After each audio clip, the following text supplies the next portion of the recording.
Hello students, good morning all of you. देखिए, last हम बात कर रहे थे अजमेर के चौहान वंश के बारे में, और अजमेर के चौहान वंश के बारे में लास्ट वीडियो क्लास में हमने कई शासकों के बारे में बात की है। एक बार पुनः में अजमेर के चौहान वंश का एक पूरा जो मैप हमने बनाया था उसकी मैं वापस बात कर लेता हूं। देखिए, हेडिंग थी हमारी अजमेर के चौहान।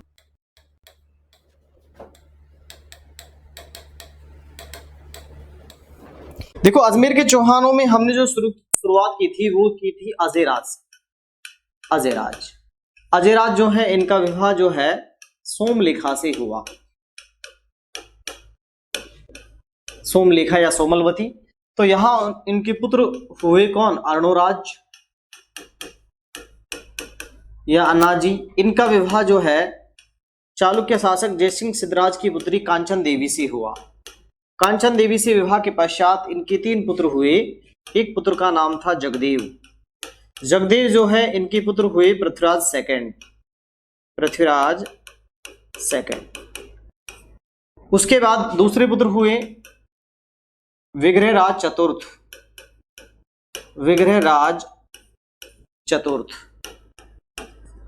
चतुर्थ जो है, इनका विवाह 2 पत्नियां थी। एक का नाम था राजमती, एक का नाम था देवल देवी। और यहां 2 पुत्र उत्पन्न हुए। एक पुत्र का नाम था अपरगांग और दूसरे पुत्र का नाम था नागार्जुन। ठीक है, उसके बाद फिर मैं बात करता हूं, एक और पुत्र हुए यहां सोमेश्वर का विवाह जो है वो कर्पूरी देवी से हुआ। और यहां 2 पुत्र उत्पन्न हुए। एक का नाम था पृथ्वीराज चौहान तृतीय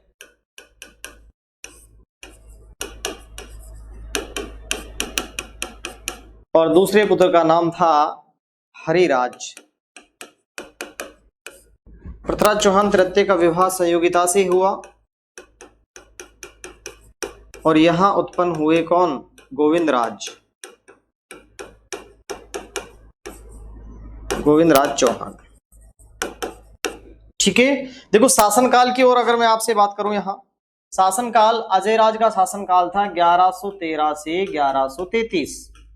उसके बाद 1133 से 1153 तक शासक रहे कौन? अर्णोराज। 1153 ईस्वी में जगदेव ने अपने पिता की क्या कर दी? हत्या करके शासक बन गए। ठीक है, 1153 ईस्वी में ही विग्रहराज चतुर्थ जो है ये शासक बने। और कब तक शासक रहे? 1163 ईस्वी तक।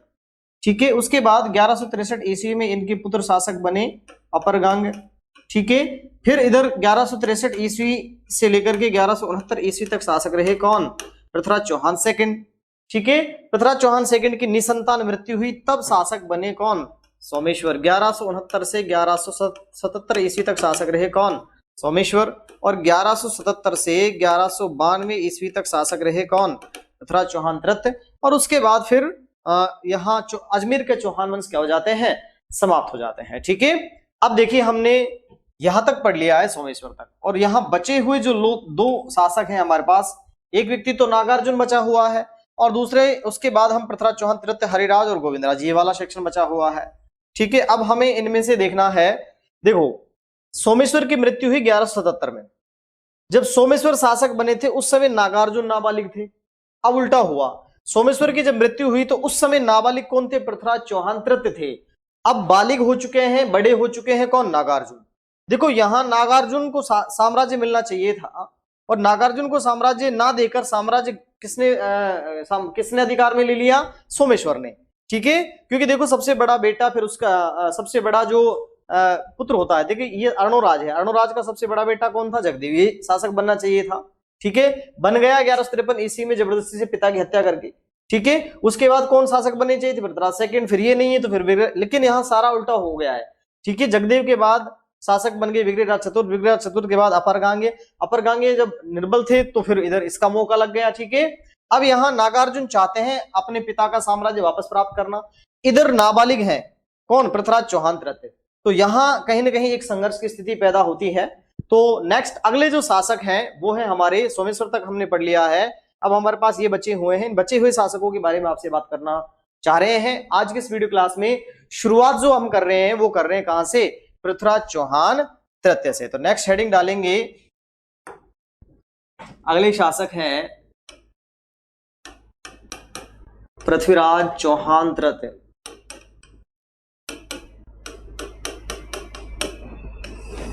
पृथ्वीराज चौहान तृतीय जो है, इनका शासनकाल 1177 ईस्वी से 1192 ईस्वी तक का जो समय है वो पृथ्वीराज चौहान तृतीय का शासनकाल का समय है। सबसे पहले हम बात करते हैं इसके जन्म की। इनका जन्म जो है 1166 ईस्वी में अनहिलवाड़ा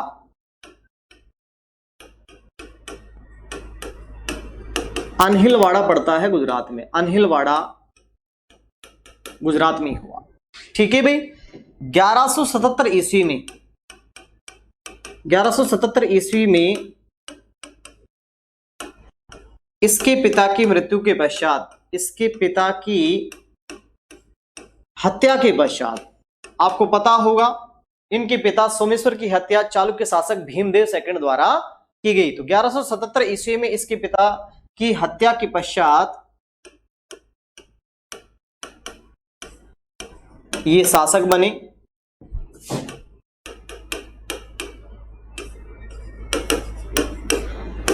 इस समय इनकी उम्र, इसकी उम्र मात्र 11 वर्ष थी। मैंने अभी आपसे कहा है कि नाबालिग थे, बहुत ज्यादा उम्र इनकी नहीं थी। तो 11 वर्ष की उम्र में ये देखो 66 में जन्म हुआ और 77 में क्या बन गए, शासक बन गए। ठीक है। देखो इतनी कम उम्र में इन्होंने क्या किया, इन्होंने अपनी माता, अपने मुख्यमंत्री और अपने सेनापति के संरक्षण में क्या किया, शासन किया। नेक्स्ट टाइम कह सकते हैं पृथ्वीराज चौहान तृतीय ने, PRC थर्ड, पृथ्वीराज चौहान तृतीय ने इस समय अपनी माता का नाम क्या था, कर्पूरी देवी, मुख्यमंत्री कदम्बवास और सेनापति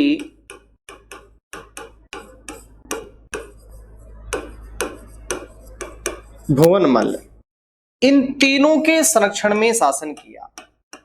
इनके संरक्षण में शासन किया।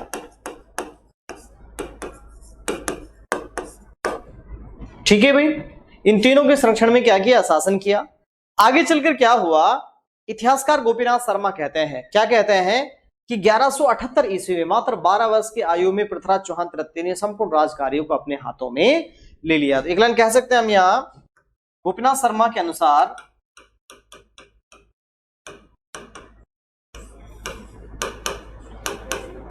बहुत ही बेहतरीन इतिहासकार हुए हैं गोपीनाथ शर्मा। गोपीनाथ शर्मा के अनुसार मात्र 12 वर्ष की आयु में 1178 ईस्वी में पृथ्वीराज चौहान तृतीय ने संपूर्ण राजकार्यों को अपने अधिकार में ले लिया, अपने अधिकार में ले लिया। ठीक है भाई। ये तो हुई इनकी प्रारंभिक जानकारियां। अब 1178 के बाद फिर होते हैं इनके संघर्ष प्रारंभ। नेक्स्ट में बात करता हूं पृथ्वीराज चौहान तृतीय के समकालीन शासक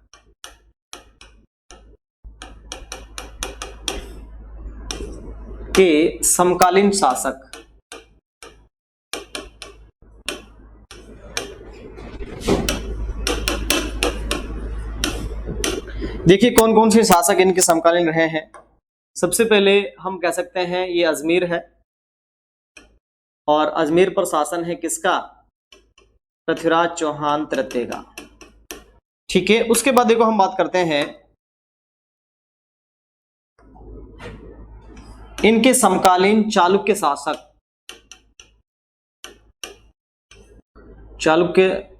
गुजरात पर शासन है इनका। कौन है? Bhimdev second, Bhimdev second. ठीक है। इनके समकालीन कन्नौज के शासक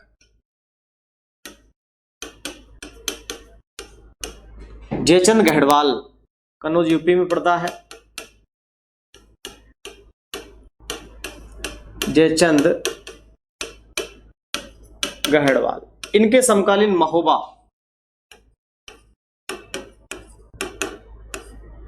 महोबा एमपी में पड़ता है। यहां के चंदेल शासक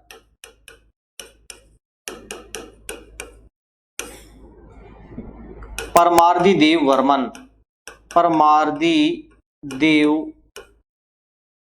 वर्मन। और इनके समकालीन गुड़गांव,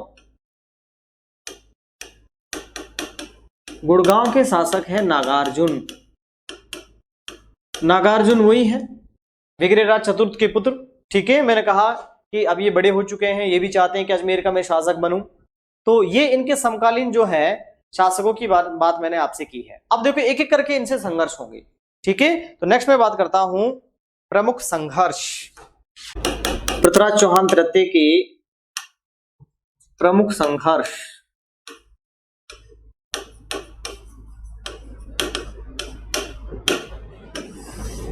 देखो इन संघर्षों में सबसे पहला जो संघर्ष है, नंबर 1 अगर मैं आपसे बात करता हूं तो वो है गुड़गांव का युद्ध। गुड़गांव का युद्ध। सही मायने में हम कहें तो इस गुड़गांव वाले भूभाग पर नागार्जुन का अधिकार था।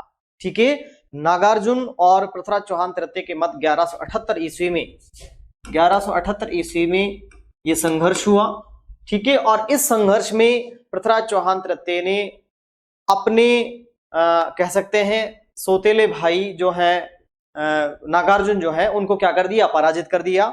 नागार्जुन चूंकि भाई परिवार के कैंडिडेट थे तो उनको उनकी हत्या नहीं की गई, और उनके सेनापति, नागार्जुन के सेनापति का नाम था सुलहणा। सुलहणा जो है उनको क्या कर लिया? बंदी बना लिया। तो मैं कह सकता हूं इस युद्ध में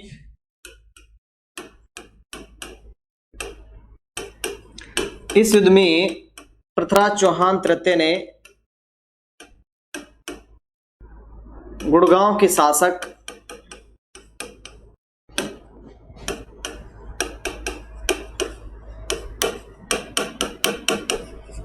नागार्जुन को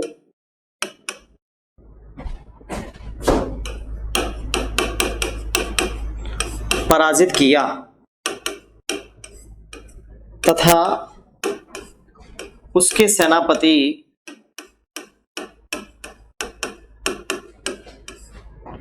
सुलहणा को बंदी बनाया। ठीक है, तो ये घरेलू समस्याएं थी भाई। प्रारंभिक तौर पर पृथ्वीराज चौहान तृतीय ने अपने घरेलू जो मतभेद थे उनको निपटाया। ठीक है, उसमें सबसे पहला संघर्ष हुआ गुड़गांव का युद्ध 1178 ईस्वी। उसके बाद नंबर 2 में आपसे बात करता हूं, दूसरी जो घटना है वो है भदानको या भंडानको का दमन।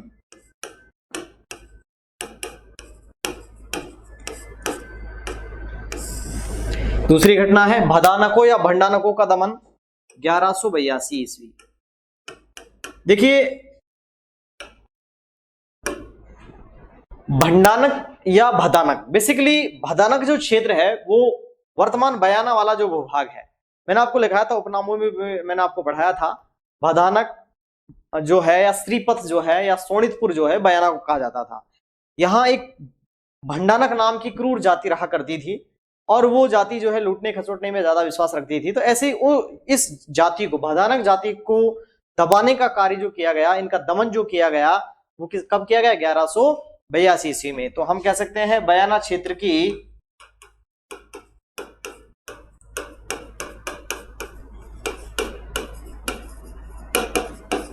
भंडानक जाति का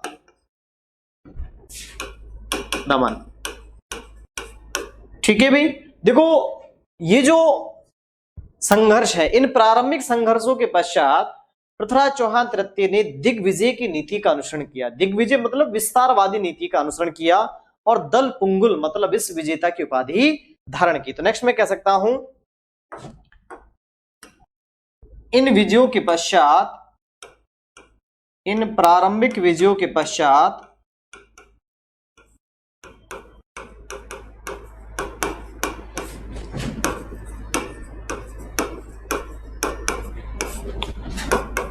पृथ्वीराज चौहान तृतीय ने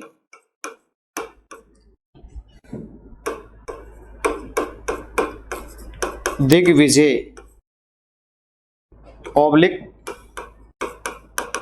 विस्तारवादी नीति का अनुसरण कर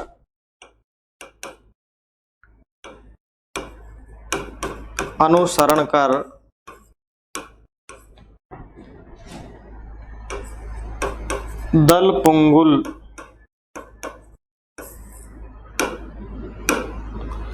मतलब विश्व विजेता की उपाधि धारण की।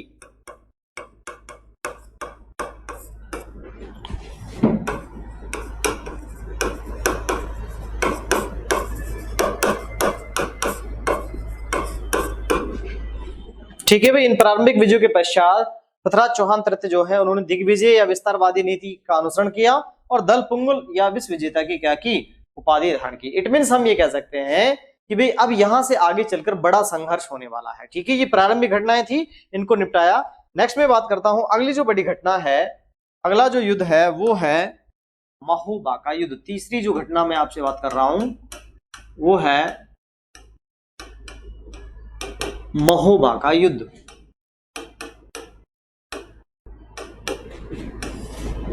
ये युद्ध हुआ 1182 ईस्वी में।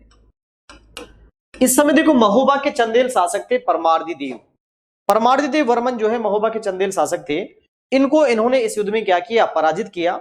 देखो इस युद्ध में एक महत्वपूर्ण बात यह है कि महोबा को के चंदेल शासक को पराजित करने के पश्चात महोबा को इन्होंने अपने साम्राज्य में शामिल कर लिया और राय पिथोरा की उपाधि धारण की। और इस युद्ध के विजय के उपलक्ष्य में इन्होंने दिल्ली में, क्योंकि दिल्ली इनकी अभी तक राजधानी है, दिल्ली तक इनका साम्राज्य विस्तृत है, तो दिल्ली में इन्होंने पिथौरागढ़ दुर्ग का क्या करवाया, निर्माण करवाया। देखो यहाँ एक और महत्वपूर्ण बात हम ये देखते हैं कि महोबा के चंदेल शासक परमार्दी देव वर्मन के दो सेनापति आल्हा और उदल का नाम यहाँ बड़ा सम्मान से लिया जाता है। उसका क्या रीजन है वो भी हम आपसे बात करेंगे। तो मैं कह सकता हूं, सबसे पहले इस युद्ध के बारे में हम थोड़ी सी डिटेल लिख लेते हैं। इस युद्ध में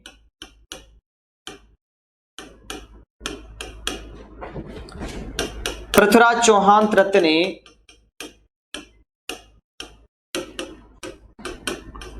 महोबा के चंदेल शासक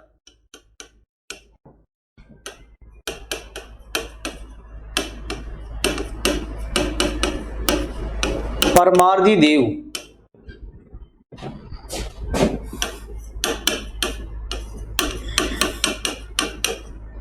को पराजित कर महोबा पर अधिकार कर लिया।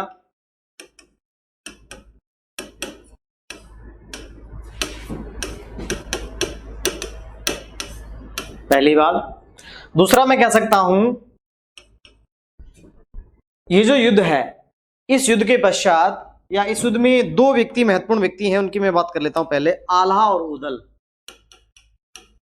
आल्हा उदल, देखो ऐसा माना जाता है आल्हा उदल जो है परमार्दी देव के सेनापति थे। किसी बात से ये परमार्दी देव से नाराज चल रहे थे। ऐसी नाराजगी में इन्होंने महोबा को छोड़ दिया और ये महोबा को छोड़कर चले गए।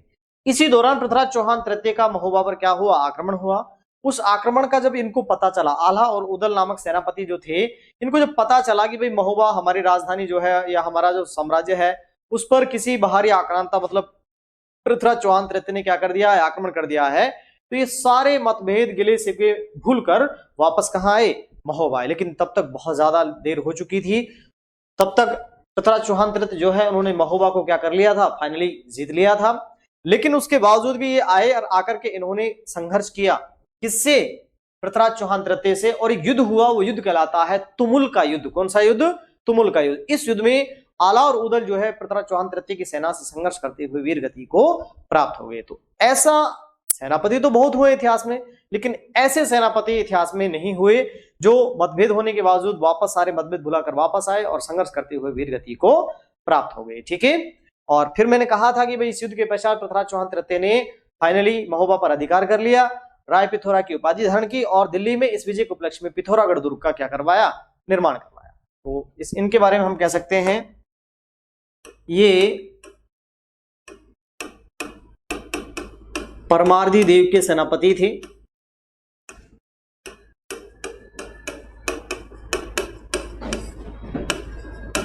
जो तुमुल के युद्ध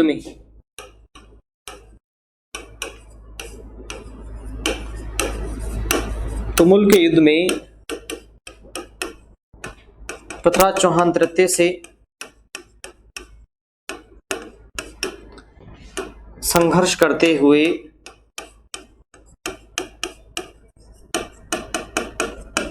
वीर गति को प्राप्त हुए।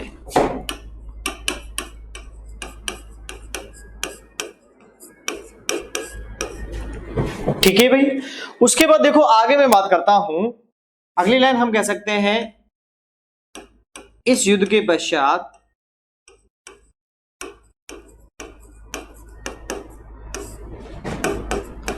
पृथ्वीराज चौहान तृतीय ने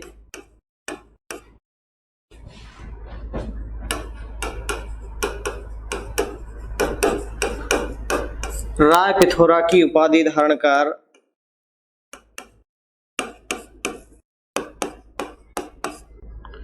उपाधि धारण की और दिल्ली में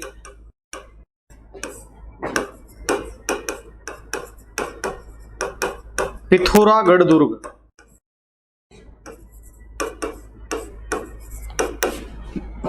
का निर्माण करवाया।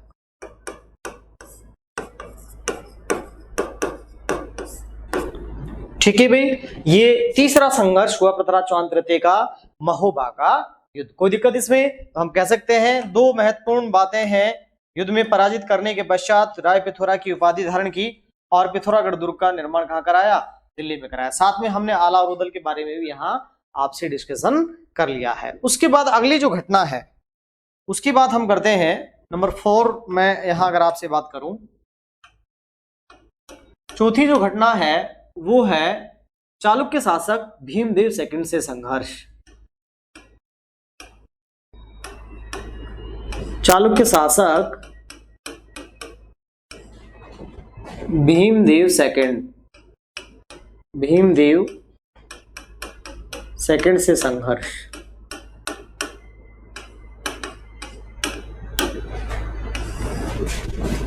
देखिए ये जो संघर्ष है ये 1183-84 ईस्वी में हुआ। इस संघर्ष के कारण क्या थे, सबसे पहले तो ये देखना बहुत जरूरी है किन कारणों की वजह से ये संघर्ष हुआ। देखो सबसे पहला जो कारण है वो है सोमेश्वर की हत्या। भीमदेव सेकंड द्वारा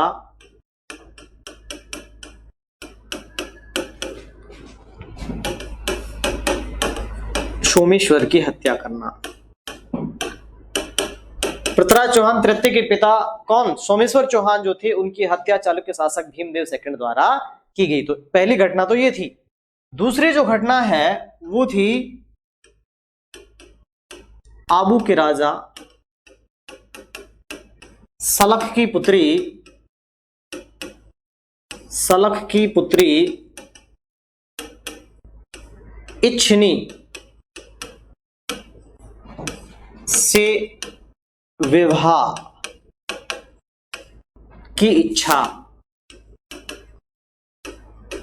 देखिए ये क्या घटना है, चालुक्य शासक बेसिकली चालुक्य साम्राज्य और चौहान साम्राज्य के मध्य आता था आबू। क्या आता था? आबू। ये चालुक्य साम्राज्य है और ये चौहान साम्राज्य है, इन दोनों के बीच में माउंट आबू था। बेसिकली आबू जो क्षेत्र है यहाँ के राजा कौन थे, यहाँ के राजा सलख थे, इनकी पुत्री का नाम था इच्छनी। भीमदेव सेकंड जो है वो इच्छनी से क्या करना चाहते थे, शादी करना चाहते थे, लेकिन इच्छनी जो है वो नहीं चाहती थी। इच्छनी चाहती थी किससे शादी करना, पृथ्वीराज चौहान तृतीय से शादी करना। अब शादी हुई नहीं हुई, ठीक है, ये सारी बातें हम आगे करेंगे और आगे इच्छनी का क्या रोल रहा वो भी हम बात करेंगे आपसे। लेकिन ये दो कारण थे जिनकी वजह से दोनों के मध्य संघर्ष हुआ। और एक और बड़ा कारण ये भी है, दोनों विस्तारवादी नीति रखते हैं, दोनों अपने निकटतम पड़ोसी को मजबूत नहीं देखना चाहते हैं, ठीक है, ये भी एक कारण रहा। हालांकि चूंकि दोनों शक्तिशाली शासक हैं और कहीं ना कहीं पुराने संबंध भी, इनके फैमिली संबंध भी रहे हैं। आपको मैंने पढ़ाया था अर्णोराज या अन्नाजी, उनका विवाह चालुक्य शासक जयसिंह सिद्धराज की पुत्री कांचन देवी से हुआ, तो पारिवारिक संबंध भी है। अब वर्तमान में ठीक नहीं है, एक अलग बात है। तो ऐसे करके दोनों के मध्य प्रत्यक्ष से कोई बड़ा संघर्ष नहीं हुआ, आमने सामने कोई बड़ा संघर्ष नहीं हुआ, कुछ छुटपुट घटनाएं हुई और उसके बाद संघर्ष विराम हो गया, ठीक है। तो ऐसा कोई बड़ा संघर्ष चालुक्य शासक भीमदेव सेकेंड के मध्य नहीं देखने को मिलता है। कारण फिर भी जो छोटे मोटे जो संघर्ष हुए हैं, छोटी मोटी जो घटनाएं हुई हैं, उनका जो कारण है वो हम कह सकते हैं क्या है, ये छुटपुट छोटी मोटी घटनाएं हैं। और ये दो कारण हमने बताए हैं, भीमदेव सेकंड द्वारा पृथ्वीराज चौहान तृतीय के पिता सोमेश्वर की हत्या करना और आबू के राजा सलग की पुत्री इच्छनी से विवाह करने की इच्छा रखना, ठीक है। उसके बाद अगला जो संघर्ष हम देखते हैं वो संघर्ष है हमारा नंबर 5, हम देखते हैं कन्नौज के शासक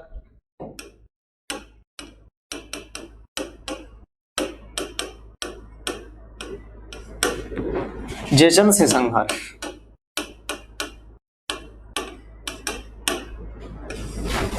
देखिए, इस संघर्ष के कारणों की अगर बात की जाए आपसे, क्या कारण थे इस संघर्ष का? एक कारण तो माना जाता है पृथ्वीराज रासो ग्रंथ के अनुसार, मैं यहां बात कर लेता हूं, पृथ्वीराज रासो ग्रंथ के अनुसार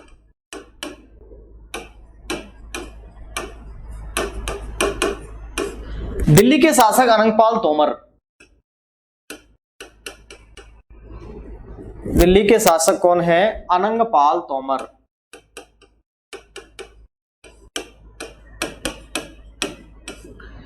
अनंगपाल तोमर जो है, इनकी दो पुत्रियां थी, एक का नाम था कर्पूरी देवी, दूसरी का नाम था राजकंवर। इसका विवाह हुआ जयचंद गढ़वाल से और इसका विवाह हुआ किससे? सोमेश्वर से।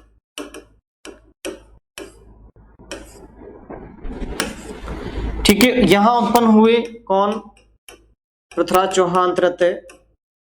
यहां उत्पन्न हुई कौन? संयोगिता। अब देखिए, ऐसा माना जाता है कि दिल्ली के शासक अनंगपाल तोमर जो है, इन्होंने कर्पूरी देवी के पुत्र पृथ्वीराज चौहान तृतीय को क्या लिया? गोद लिया और अपना सारा साम्राज्य पृथ्वीराज चौहान तृतीय को सौंप दिया। एक संघर्ष तो एक कारण तो यह है, ठीक है, कि भाई अनंगपाल तोमर जो है, उन्होंने सीधा अपनी पुत्री कर्पूरी देवी के पुत्र पृथ्वीराज चौहान तृतीय को क्या लिया? गोद लिया। और गोद लेने के पश्चात दिल्ली का सारा साम्राज्य किसको सौंप दिया? पृथ्वीराज चौहान तृतीय को सौंप दिया। दूसरी ओर जयचंद गढ़वाल जो है, उनकी पत्नी राजकंवर जो है, वो भी अनंगपाल तोमर की पुत्री थी। तो जयचंद इस बात से नाराज थे, भाई कर्पूरी देवी के पुत्र को ही क्यों, मुझे क्यों नहीं मिला साम्राज्य, ठीक है, मैं भी तो बराबर का हकदार हूं। ऐसी परिस्थिति में कन्नौज के शासक जयचंद जो है, ये क्या हुए? नाराज हुए पृथ्वीराज चौहान तृतीय से, ठीक है। तो दिल्ली को प्राप्त करने की इच्छा या दिल्ली के लिए संघर्ष या दिल्ली के साम्राज्य की प्राप्ति की इच्छा, ये एक संघर्ष का यहां कारण रहा। दूसरा कारण क्या रहा? कन्नौज के शासक जयचंद गढ़वाल की पुत्री संयोगिता और पृथ्वीराज चौहान तृतीय जो है, वो क्या करते थे? एक दूसरे को प्रेम करते थे, ठीक है। और इसी दौरान ये जो घटना, ये प्रेम वाली जो घटना है, जब इस बात का पता किसको चला? जयचंद को चला। तो जयचंद नहीं चाहता था कि भाई पृथ्वीराज चौहान तृतीय और मेरी पुत्री के मध्य कोई प्रेम संबंध हो या कोई विवाह संबंध हो, वैवाहिक संबंध हो, नहीं चाहता था।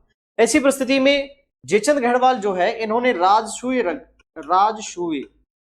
यज्ञ का आयोजन करवाया और इस यज्ञ के दौरान सोमवार किया गया। क्या किया गया? किसका सोमवार किया गया? संयोगिता का सोमवार किया गया। राजसूय यज्ञ और सोमवार का तात्पर्य क्या है, वो घटना मैं आपको बता देता हूं। राजसूय यज्ञ के दौरान आसपास के बहुत सारे शासकों को क्या किया गया? बुलाया गया, ठीक है, राजा महाराजा राजकुमार जो है। और जब सारे के सारे इस यज्ञ में शामिल हुए, तो उसके बाद संयोगिता के हाथ में वरमाला दी गई कि भाई इन सभी में से आप अपना कोई भी स्वयं वर चुन लीजिएगा। क्या कर लीजिएगा? खुद का वर जो है वो आप चुन लीजिएगा। देखो जब ये राजसूय हो रहा था तो संयुक्ता ने संदेश भिजवाया किसके पास, पृथ्वीराज चौहान तृतीय के पश्चात, कि भाई मेरा सोमवार होने जा रहा है, मुझे निश्चित रूप से किसी न किसी को यहाँ चुनना होगा। तो अब वो समय नहीं है, अब निश्चित रूप से आप मुझसे अब क्या कर लीजिएगा, शादी कर लीजिएगा, कोई भी उपाय कर लीजिएगा।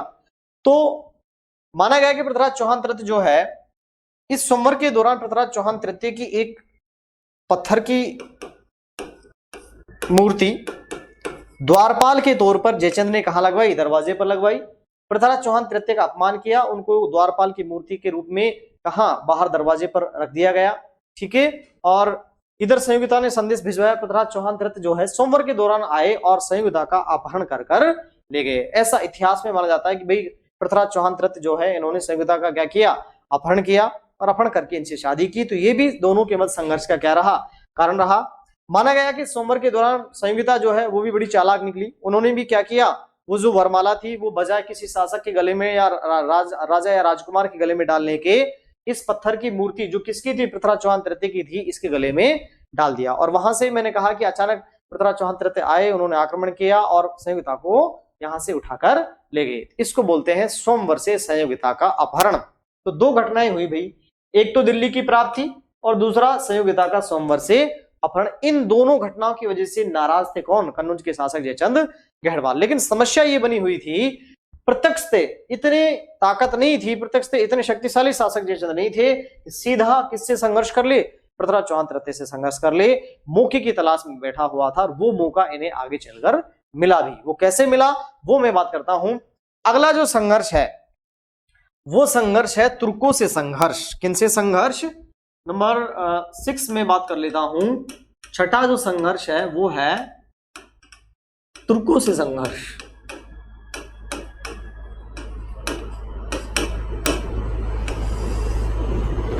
तो नेक्स्ट अगला जो संघर्ष है वो कौन सा संघर्ष है, तुर्कों से संघर्ष। तुर्क शासक थे यहां मोहम्मद गोरी। कौन थे, मोहम्मद गोरी। तो अगला संघर्ष हम कह सकते हैं मोहम्मद गोरी से संघर्ष।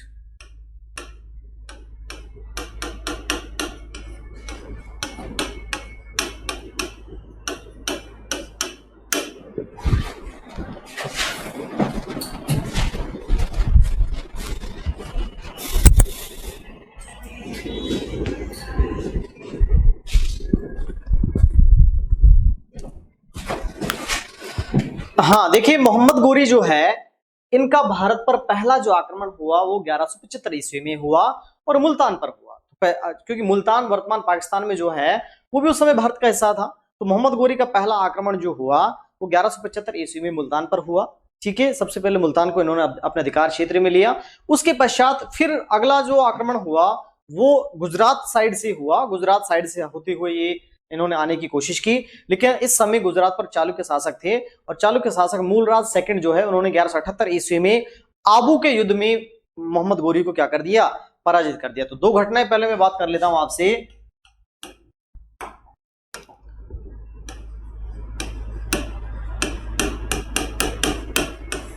मोहम्मद गोरी का भारत पर पहला आक्रमण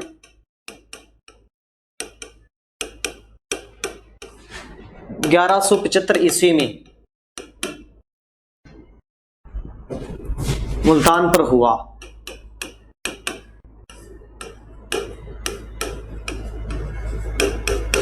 देखिए, मोहम्मद गोरी गोर शासक थे। अफगानिस्तान में गजनी जो क्षेत्र है, गजनी के शासक थे मोहम्मद गोरी, ठीक है। और उन्होंने पहला आक्रमण 1175 ईस्वी में भारत पर किया और वो कहां किया, मुल्तान पर किया। आगे चलकर फिर एक युद्ध हो गया यहां। उस युद्ध की अगर मैं बात करता हूं तो वो युद्ध है आबू का युद्ध। कौन सा युद्ध, आबू का युद्ध।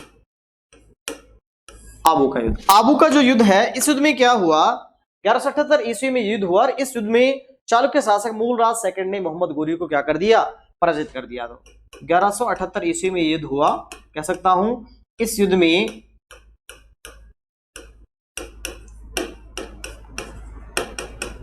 चालुक्य शासक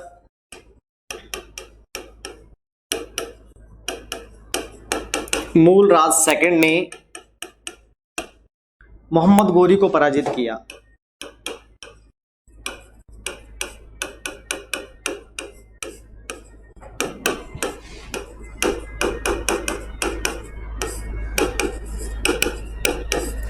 ठीक है। उसके बाद फिर अगला जो संघर्ष हुआ वो हुआ, अगला जो युद्ध है वो है तराइन का प्रथम युद्ध। तराइन का प्रथम युद्ध,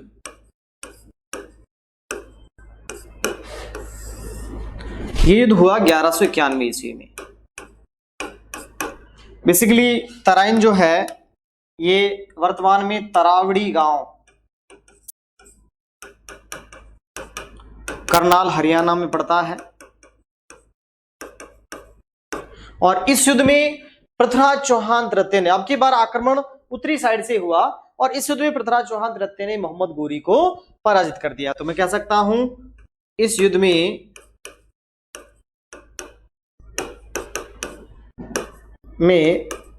पृथ्वीराज चौहान तृतीय द्वारा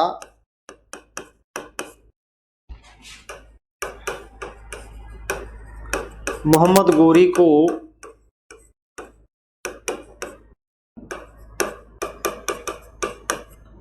पराजित कर दिया गया।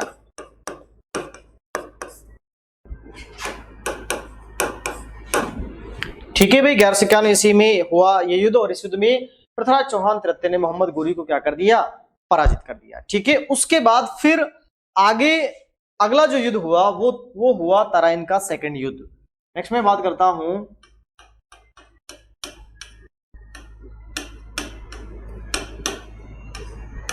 तराइन का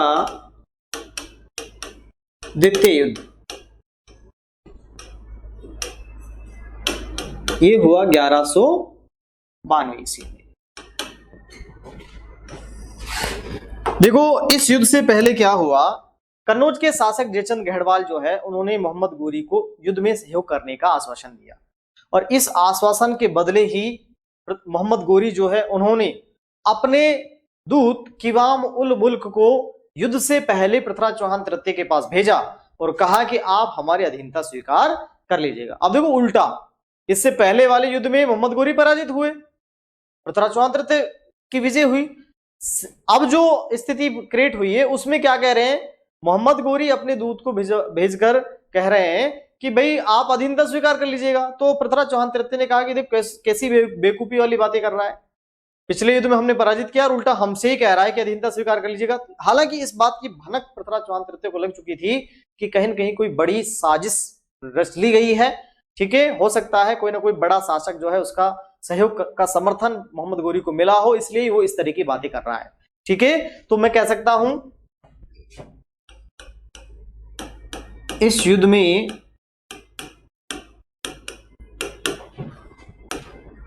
मोहम्मद गोरी को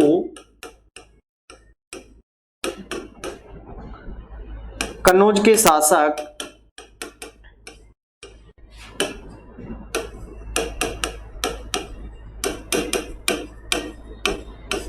जयचंद गढ़वाल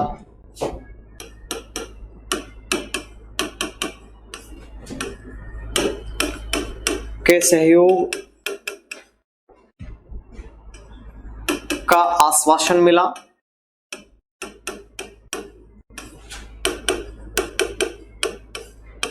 पहली बात, मोहम्मद गोरी ने क्या किया, मोहम्मद गोरी ने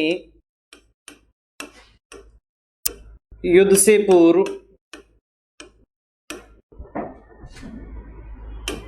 अपने दूत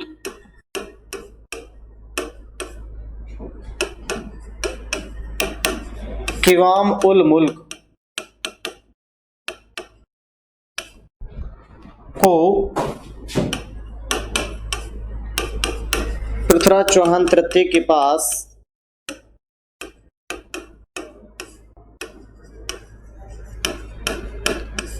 अधीनता स्वीकार करने हेतु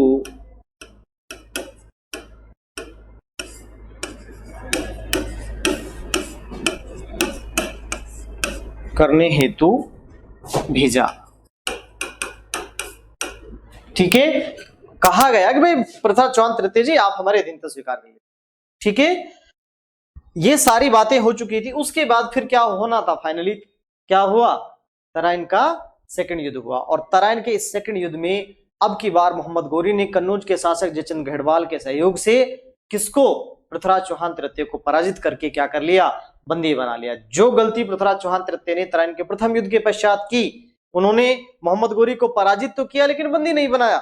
यहां मोहम्मद गोरी ने ऐसा मौका नहीं दिया, उन्होंने पृथ्वीराज चौहान तृतीय को पराजित करके क्या कर लिया, बंदी बना लिया। और बंदी बनाकर उनको कहां लेकर गया, गजनी लेकर गया। गजनी मतलब अफगानिस्तान लेकर चला गया। तो हम यहां कह सकते हैं इस युद्ध में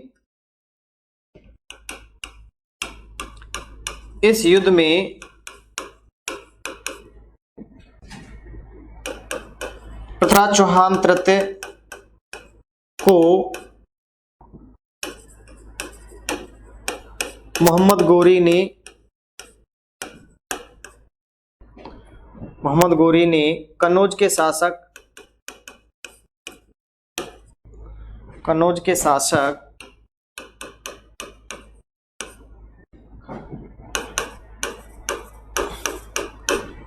जयचंद गढ़वाल के सहयोग से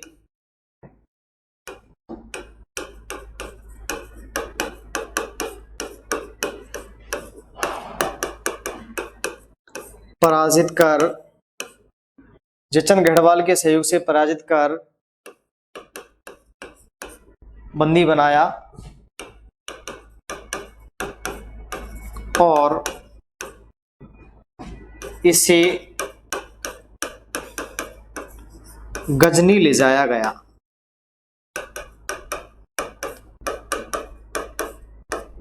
अब देखो यहां अलग अलग इतिहासकार और अलग अलग स्रोतों में अलग अलग जानकारियां प्राप्त होती हैं।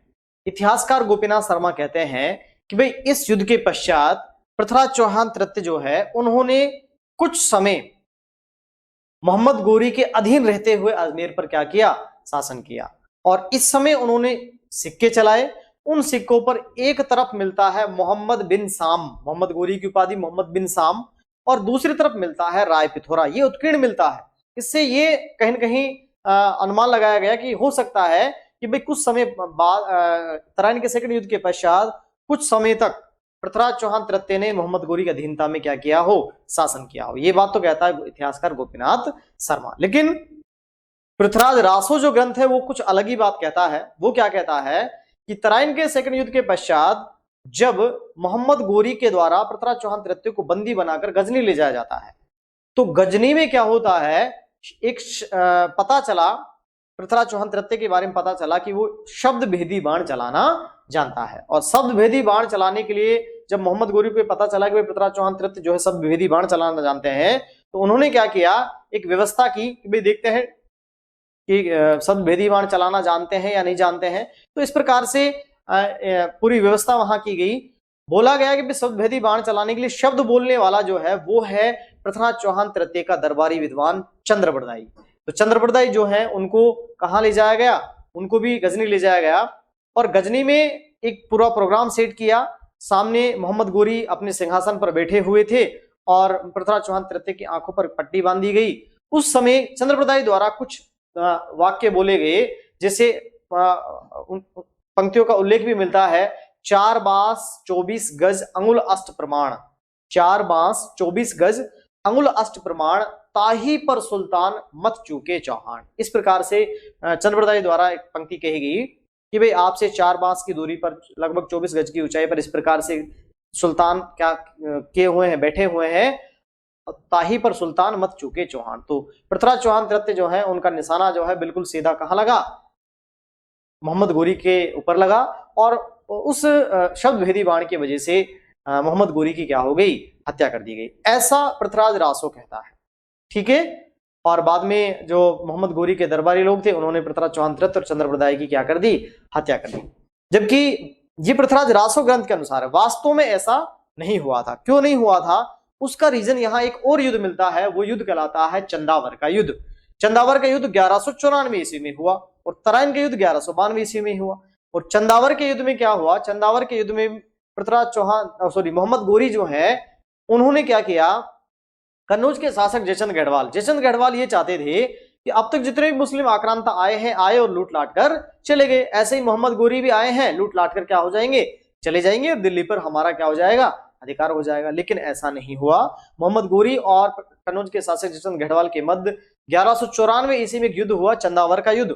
और उस युद्ध में मोहम्मद गोरी ने कन्नौज के शासक जयचंद गढ़वाल की क्या कर दी, हत्या कर कन्नौज को भी अपने साम्राज्य में क्या कर लिया, शामिल कर लिया। ठीक है, तो ऐसे करके हम बात कर रहे हैं यहाँ। तो लास्ट देखो मैंने आपको कहां तक पढ़ा दिया है इसमें, हाँ गजनी ले जाया गया। उसके बाद हम इतिहासकार गोपीनाथ शर्मा की बात कर रहे थे, मैं यहां बात कर लेता हूं।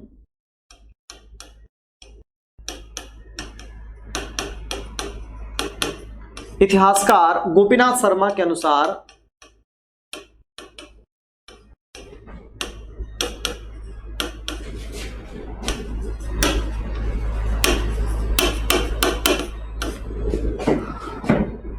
तराइन के सेकंड युद्ध के पश्चात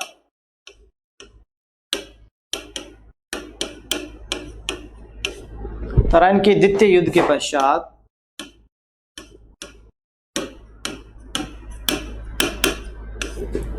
तराइन के द्वितीय युद्ध के पश्चात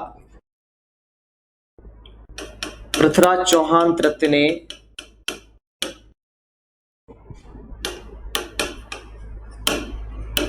मोहम्मद गोरी की अधीनता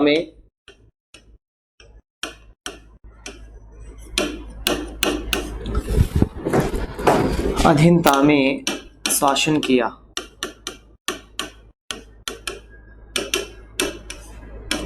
और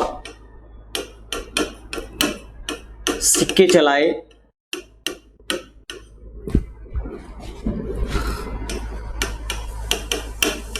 जिन पर एक तरफ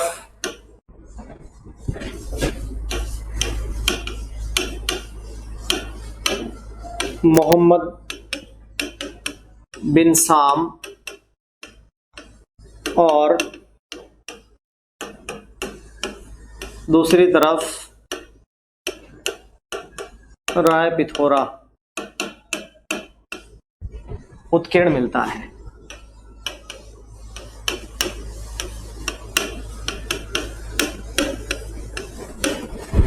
ठीक है भाई, जबकि पृथ्वीराज रासो ग्रंथ क्या कहता है,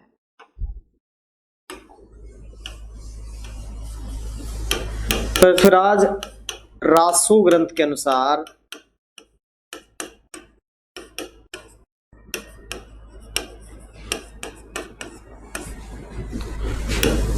पृथ्वीराज चौहान तृतीय ने गजनी में शब्द भेदी बाण से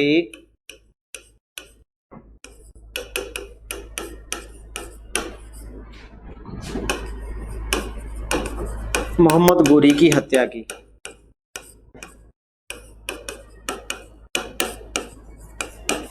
जो भी रहा, फाइनली गजनी में पृथ्वीराज चौहान तृतीय की हत्या कर दी गई, वहां उनकी छतरी स्थित है, जबकि पृथ्वीराज चौहान तृतीय का स्मारक जो है वो तारागढ़ दुर्ग अजमेर में स्थित है। मैं कह सकता हूं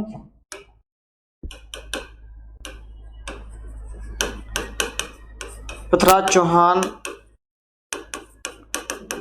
तृतीय की हत्या गजनी में कर दी गई, जहां इनकी छतरी स्थित है, जहां इसकी छतरी स्थित है, जबकि इनका स्मारक जो है वो तारागढ़ दुर्ग अजमेर में है।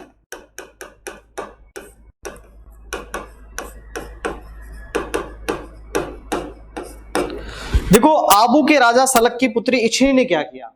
आबू के राजा सलक की पुत्री इच्छनी जो है, जब उनको पता चला कि भाई पृथ्वीराज चौहान तृतीय जो उनको बंदी बनाकर गजनी ले जाया गया है, तो उस दौरान वो युद्ध क्षेत्र में गई और युद्ध क्षेत्र में संघर्ष करते हुए वीर गति को प्राप्त हो गई। तो मैं कह सकता हूं आबू के राजा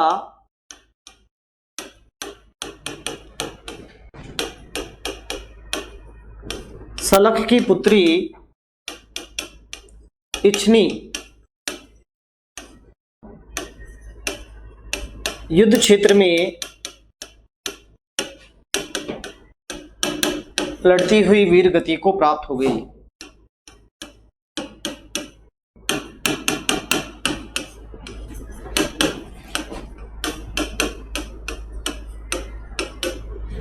ठीक है, इस प्रकार से तराइन के सेकंड युद्ध के पश्चात मोहम्मद गोरी ने दिल्ली और उसके आसपास के भूभाग पर क्या कर लिया, अधिकार कर लिया। नेक्स्ट लाइन में कह सकता हूं पृथ्वीराज चौहान तृतीय अंतिम हिंदू शासक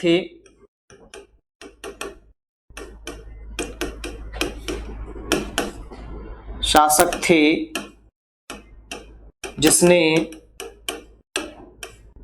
दिल्ली को राजधानी बनाया।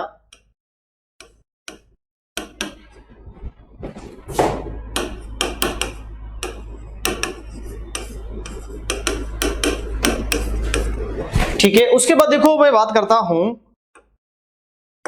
एक और युद्ध हम देखते हैं, वो है चंदावर का युद्ध। चंदावर का युद्ध, ये युद्ध हुआ 1194 ईस्वी में। और इस युद्ध में क्या हुआ, मोहम्मद गोरी ने कन्नौज के शासक, इस युद्ध में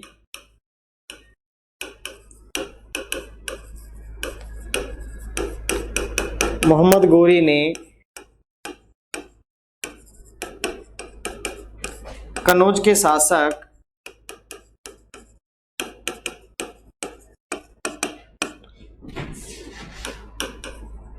जयचंद गढ़वाल को पराजित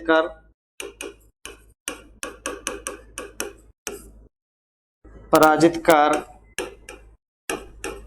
इसकी हत्या की। ठीक है भाई, ये हुआ चंदावर का सेकंड युद्ध, चंदावर के युद्ध। बेसिकली चंदावर के युद्ध के पश्चात हम ये कह सकते हैं मोहम्मद गोरी द्वारा भारत में स्थायी मुस्लिम साम्राज्य की स्थापना की गई, और इस साम्राज्य को सुदृढ़ता प्रदान करने वाले व्यक्ति थे मोहम्मद गोरी के सेनापति कुतुबुद्दीन ऐबक। तो नेक्स्ट मैं कह सकता हूं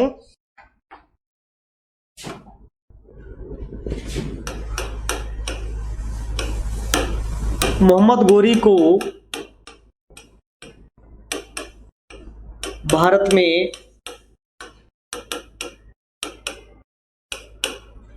स्थायी मुस्लिम साम्राज्य का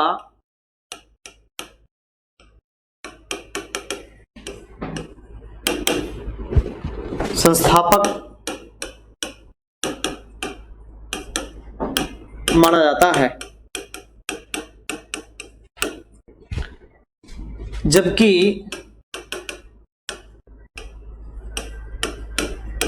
कुतुबुद्दीन ऐबक द्वारा इस साम्राज्य को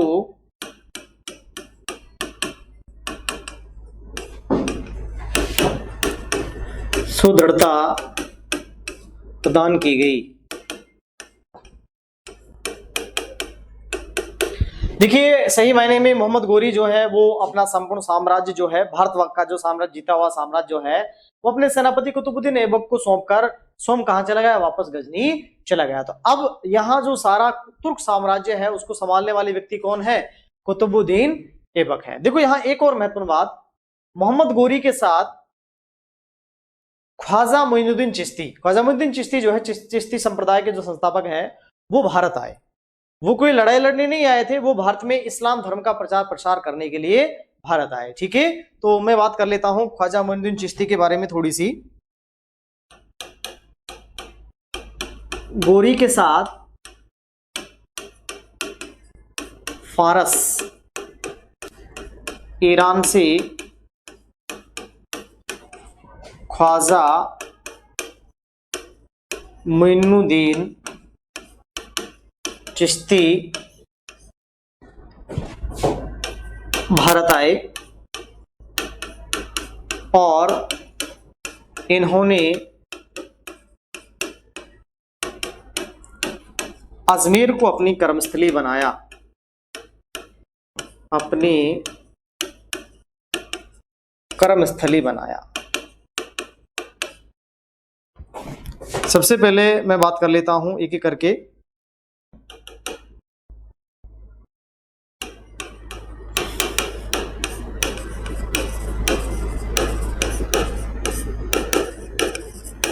ख्वाजा मोइनुद्दीन चिश्ती के बारे में। इनका जन्म 1142 ईस्वी में संजरी, फारस ईरान में हुआ, पहली बात। मृत्यु जो है 1233 ईस्वी में अजमेर में हुई मृत्यु। इनके पिता का नाम सैयद ग्यासुद्दीन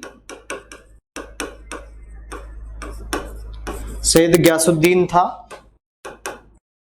इनकी माता का नाम बीवी शाह-ए-नूर। इनके गुरु का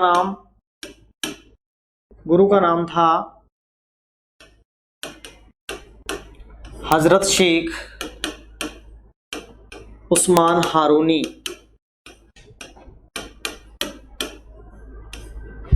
इन्होंने क्या किया? चिश्ती संप्रदाय की स्थापना की। इन्होंने चिश्ती संप्रदाय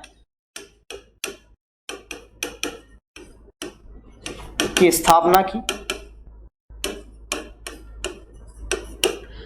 इस संप्रदाय में गुरु को पीर कहा जाता है, शिष्य को मुरीद कहा जाता है, उत्तराधिकारी को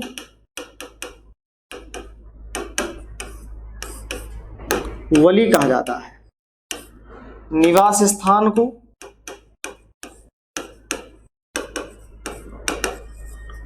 खान कहा जाता है। ठीक है, इस प्रकार से तो ये हुए। साथ में हमने ख्वाजा मोइनुद्दीन चिश्ती के बारे में भी यहाँ डिटेल से आपसे डिस्कशन कर लिया है।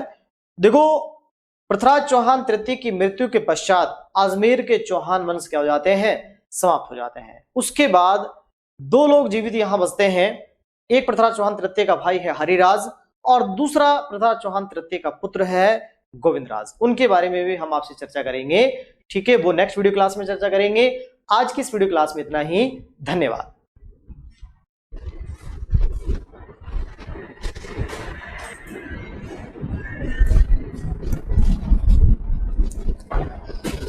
हाँ, ये ख्वाजा मोइनुद्दीन चिश्ती के बारे में मैंने आपसे चर्चा की है।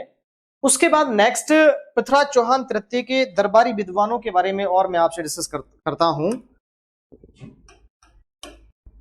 पृथ्वीराज चौहान तृतीय के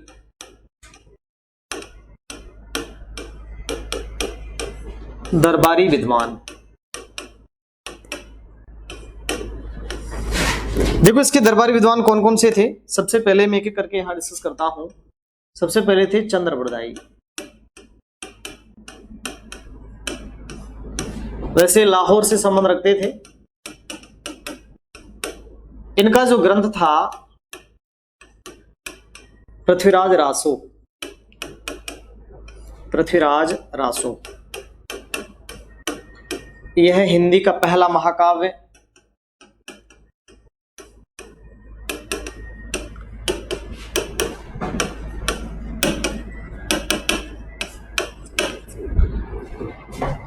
उसके बाद देखो, इस ग्रंथ को पूर्ण करने का श्रेय चंद्रप्रदाय के पुत्र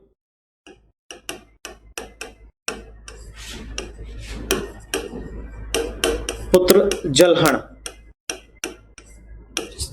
चंद्रप्रदाय के पुत्र जलहण द्वारा इसको क्या किया गया?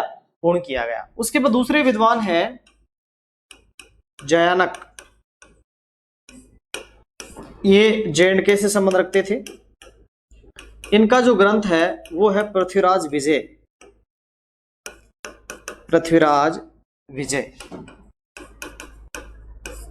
नेक्स्ट मैं बात करता हूं अन्य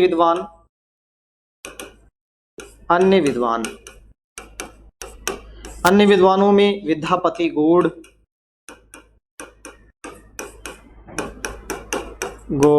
जनार्दन आशाधर, पृथ्वी भट्ट,